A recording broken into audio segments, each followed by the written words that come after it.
if you smell what the man is thirsting. What is going on, guys? Happy Wednesday evening. This is the Club of the Man 1993 in comfy clothes in the midst of hump day. And yes, it's been a tough week again at work. But in the midst of hump day, I am here live to catch up on some wrestling content. Even if I do not care. Especially Monday Night Raw. So yep, as I continue to do, as I said, Raw, I don't care. I didn't watch Raw this week. Well, I didn't even pay attention to it at all. I put it on the background, played Harry Potter all night, didn't really catch a glimpse of anything. There's nothing else on. Nothing. Well, okay, the Pirates, yes, I do check out the Pirate game also. But at least peek at Raw, see what's going on. But, you know, I got other shit I want to do right now. And Monday Night Raw is just not a priority. Like I said, Monday Night Raw, after, evaluating, the WrestleMania, post-WrestleMania week, again, Monday Night Raw, again, this is the only show that I just don't give a crap about. NXT, hit and miss. SmackDown, kind of in the same thing. Some shows are good, some shows, but AEW, of course, to me, is still the best one right now of the four that I review on this channel. Well, there's NXT UK. I should try to catch up on NXT UK soon, but I'm in the midst of enjoying some other great things right now, some other great comedy, if you shall say that. I get distracted. But it's Wednesday night, before AEW. I'm going to try to catch up with both Raw and NXT reviews, and do AEW tonight, because I do have plans tomorrow night. Friday, I will review SmackDown. Before that, of course, I will do live reactions during that main event match on Friday. Also, thank you as well to the viewers that I got during the two streams during Impact Rebellion on Sunday, as I watched that for something different with my good friend Joe Miller, or as he called himself with a Luchador mask on, Penta L. Miller as well. I thought we had a very good stream, got a lot of great views on that. That was pretty darn awesome. But yeah, enough stalling. Let's just recap Raw. Again, I'm not grading it, just telling you guys what happened. That's all I'm doing. Like I said, I just at least glimpse at the highlights, but yeah, I am trying to do other things besides watch Raw, rather than put all my energy into watching Monday Night Raw. Because nothing is going to make me go, oh my gosh, I gotta watch Raw. It's just like, great, it's Monday. Raw's on. And Monday's the worst day of the week in general. But, yeah, let's talk about Raw. And just talk about it. And Tyler's got it, right as always, still questioning. And Tyler, again, we're never going to know the answer as to why Lana's still here. And Raw sucks. It does. Let's just recap this show. Talk about what happened. I guess, TBar and Mace first came out. They were scheduled to have a match, I guess, with Strowman and McIntyre, a tag match, just like last week, except without their mask and with some weird face paint. Why? Again, they're unmasked now. We know who they are. Why can't we just call them Dominic Dijakovic and Dio Madden? Is it that hard to still call them Dominic Dijakovic and Dio Madden? And I guess Braun Strowman and Drew McIntyre got into some argument backstage, and basically says that, I want to prove I can do this better than you, blah, blah, blah. And he goes out and they have a 2-on-1 handicap match, and Braun Strowman wins by disqualification.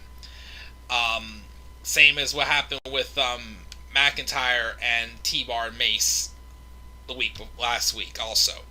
And then that brings out Drew McIntyre to help Braun Strowman, and it turns into a tag match, and apparently T-Bar and Mace won by countout. And Braun Strowman got mad, he hits him with a power slam. So then, oh my gosh, Braun Strowman attacked me, let's make a match out of this. The match was made official, it's going to be the main event tonight's show.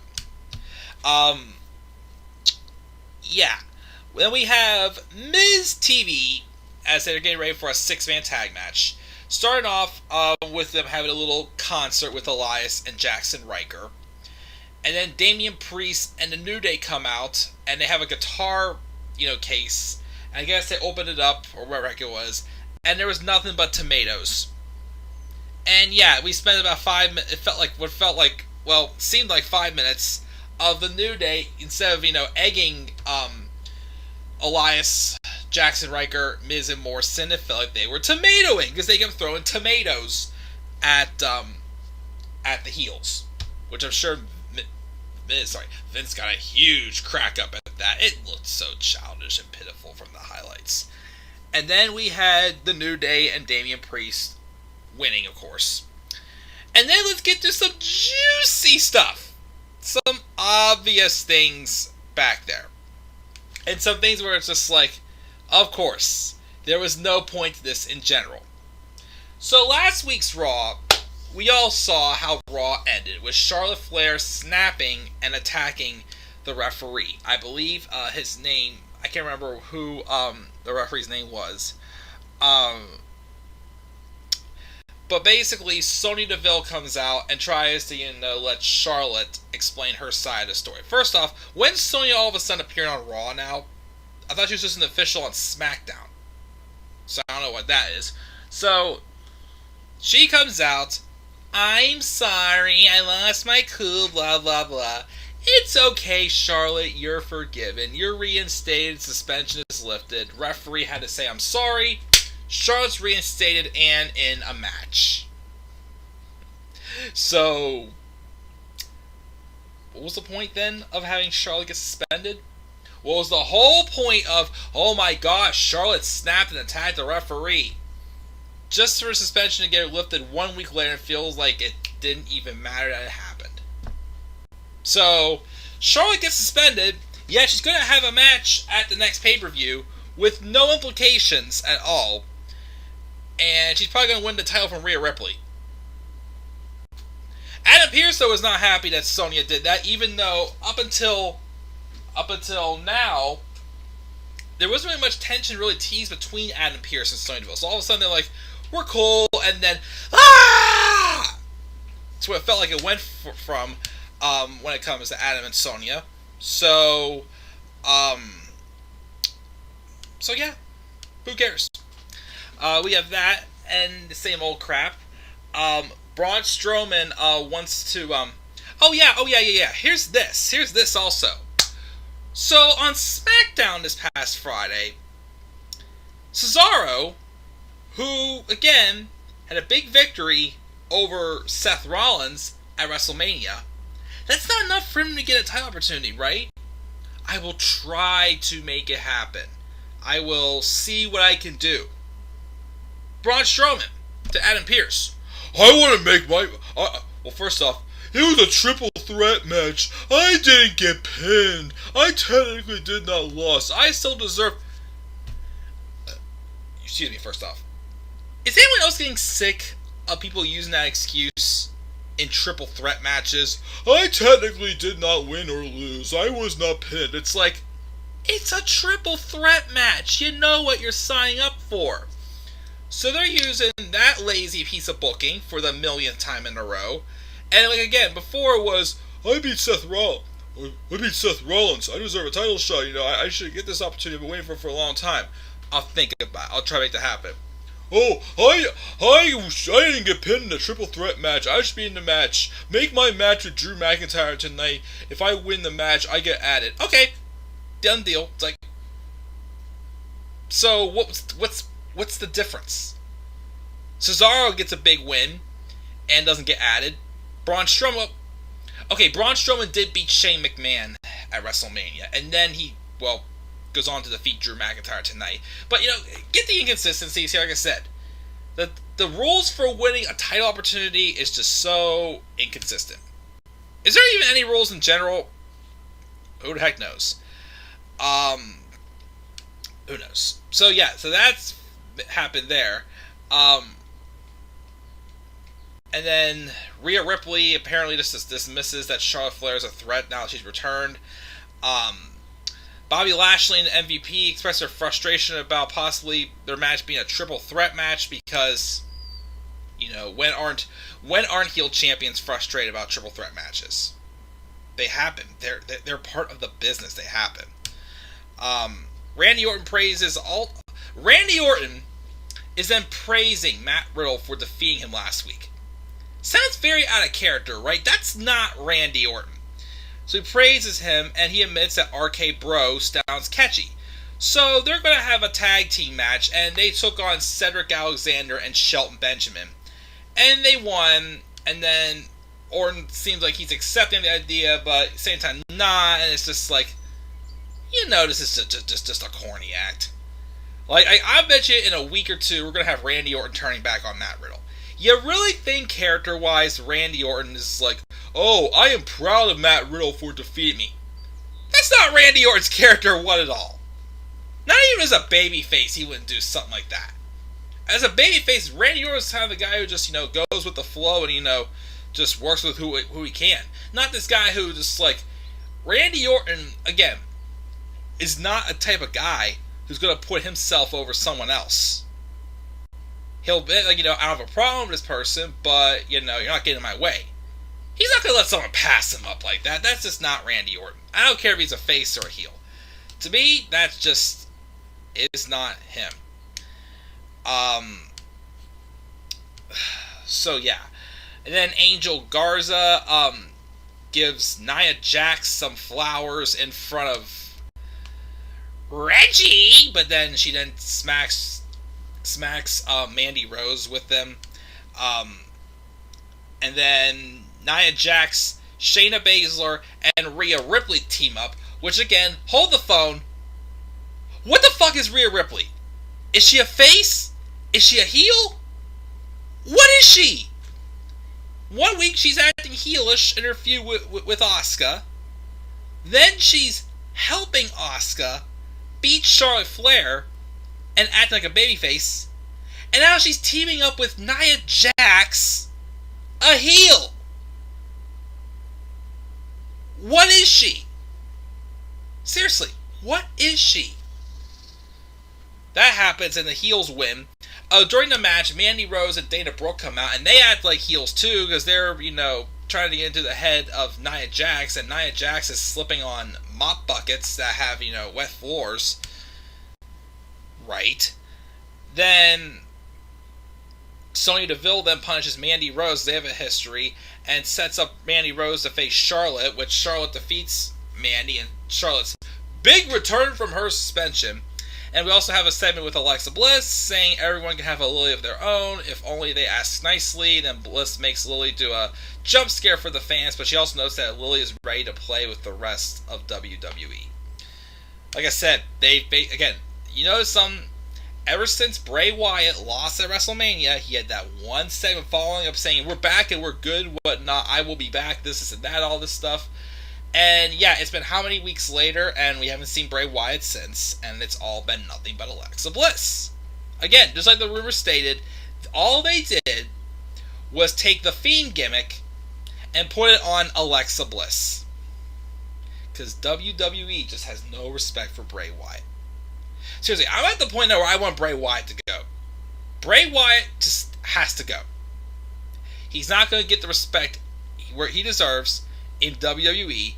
He's just, as long as he's here, Vince is just going to literally cut him off every turn he goes. So if there's anyone now that I think needs to leave WWE, it's definitely Bray Wyatt. So that's that. And then the main event, Braun Strowman defeated Drew McIntyre. So now the match at WrestleMania Backlash for the WWE Championship is now a triple threat match. Bobby Lashley, Braun Strowman, and Drew McIntyre. Does that really sound exciting at all to you? Not really. I mean, it is what it is. I'm sure that's not going to be a horrible match, but I don't know. It doesn't scream exciting for me. I don't know what it is. But that was Raw. Again, I have no grade. I'm not grading Raw right now. I'm just telling you what happens. Check the live chat. See what everybody else thought. Tyler says Braun better win the title at Backlash. I personally still would like to see Lashley have a longer reign with it, but that's fine.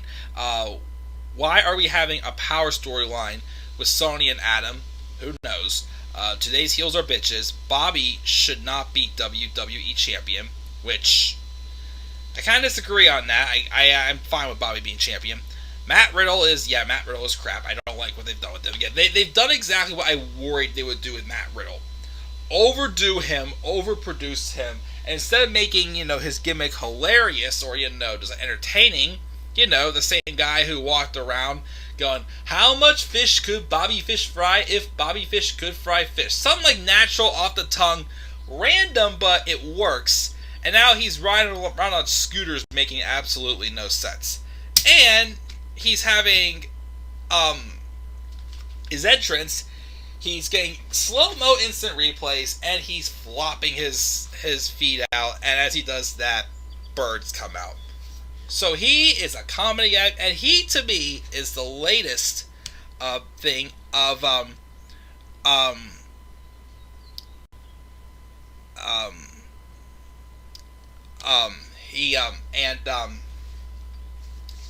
shoot, what was I gonna say now? Yeah, basically, they did exactly what they thought so.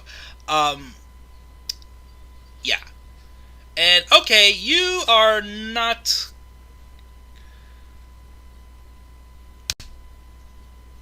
Okay. Anyways.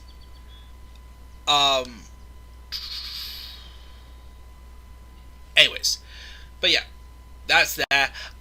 Orton sucks as a face. Orton doesn't suck to me as a babyface. It's just that I just always felt he does his best work as a heel, and he has a lot more mileage as a heel also. As a face, for a while he can get away with it, but after a while it's just it doesn't work. AJ needs a face turn. That's another question. Why have we not seen AJ Styles in Almost ever since WrestleMania? They are the Raw Tag Team Champions, right? And yet we haven't seen them once. Not even the Raw after Mania. I kind of wonder why that's the case. I think I was... Mark gave it an F. Tyler says everything sucks. Get rid of those women's tag titles for the main roster and NXT. That's for sure. That's for sure. That's all I gotta say. So, yeah, that's my thoughts on Raw. No grade. What are your thoughts? Leave your thoughts down in the comment section below. Slap a like on the video. Did you enjoy Raw? If you did, awesome. Just leave your thoughts down in the comment section below. Slap a like on the video. Subscribe for more content. Come to my channel. Follow me on Twitter at DemandAirBoy93. Till then, guys, I'm checking out. Have a great rest of your night. I'll see y'all soon for my NXT review, and then we'll talk AEW later on tonight. Peace out, everybody.